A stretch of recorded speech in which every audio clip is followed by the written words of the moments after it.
मुझे ना एक कमेंट आया था कि can you explain acceptance criteria in detail. तो अगर आप भी एक साइट इंजीनियर है या सिविल इंजीनियरिंग के स्टूडेंट हैं तो ये कंसेप्ट आपके लिए भी बहुत ही जरूरी हो सकता है। तो चलिए इसको सिंपल एग्जांपल से समझने का ट्राई करते हैं, और अगर फिर भी कुछ डाउट रहे तो आप कमेंट्स में पूछ सकते हैं। जो मैंने एनालाइज किया ना डीएम्स में और कमेंट्स में, आप लोगों के मन में सबसे बड़ा डाउट ना ये है, जैसे एक सवाल है कि अगर M25 कंक्रीट का एक क्यूब 23 MPa आ गया तो क्या पूरी कंक्रीट रिजेक्ट हो जाएगी? तो इसका आंसर क्या होना चाहिए कि नहीं। क्यों? क्योंकि IS 456 के अकॉर्डिंग एक्सेप्टेंस सिर्फ एक क्यूब देखकर डिसाइड नहीं हो। ठीक है, अब मैं आपको ना स्टेप बाय स्टेप बताने का ट्राई करती हूँ। स्टेप फर्स्ट है कि टेस्ट रिजल्ट क्या हो। मान लीजिए हमने एक सैंपल से 3 क्यूब्स कास्ट, नहीं 3 क्यूब कास्ट किए।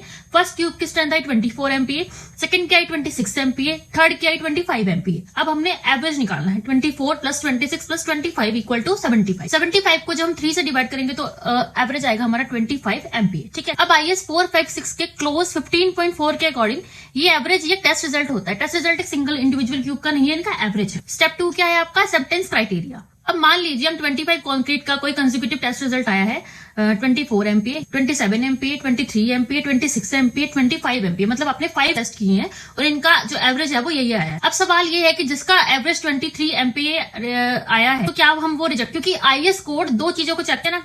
पहली कंडीशन क्या होती है कि हम कोई भी 4 कंसेक्यूटिव टेस्ट रिजल्ट का मीन, मतलब टेबल 11 के अकॉर्डिंग सेटिस्फाई होना चाहिए। 4 कंसेक्यूटिव टेस्ट रिजल्ट का मीन टेबल 11 के 456 के टेबल 11 के अकॉर्डिंग सेटिस्फाई होना चाहिए। कंडीशन सेकंड क्या होती है कि हर इंडिविजुअल टेस्ट रिजल्ट भी मिनिमम लिमिट सेटिस्फाई करना चाहिए। अमेंडेड के बाद जो लिमिट आई है ना, ये आई है FCK -3 MPa, मतलब मिनिमम क्राइटेरिया है। प्रैक्टिकली अगर हम देखें तो जैसे हमारी स्ट्रेंथ आई 25 MPa, ठीक है, FCK क्या हुआ इसमें 25 MPa। अब मिनिमम इंडिविजुअल टेस्ट रिजल्ट के लिए 25 -3 FCK -3 इक्वल टू क्या हो गया 22 MPa।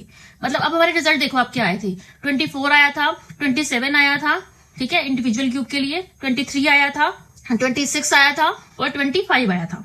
ठीक है, अब सभी 22 MPa से ऊपर है ना, इसलिए सिर्फ 23 MPa देखकर कंक्रीट रिजेक्ट नहीं कर सकते हम, क्योंकि टेबल 11 भी कहता है कि FCK -3 मिनिमम क्राइटेरिया हम मतलब कर सकते हैं। ठीक है, अब इंटरव्यू में आपसे इससे रिलेटेड क्वेश्चन क्या पूछा जाता है कि अगर एक्सेप्टेंस क्राइटेरिया सेटिस्फाई ना हो तो क्या स्ट्रक्चर तोड़ दिया जाता है, जैसे मैंने ये पहली वीडियो में भी आपको बताया। इसका आंसर आपका बिल्कुल आएगा कि नहीं, एकदम स्ट्रक्चर हम नहीं तोड़ते हैं।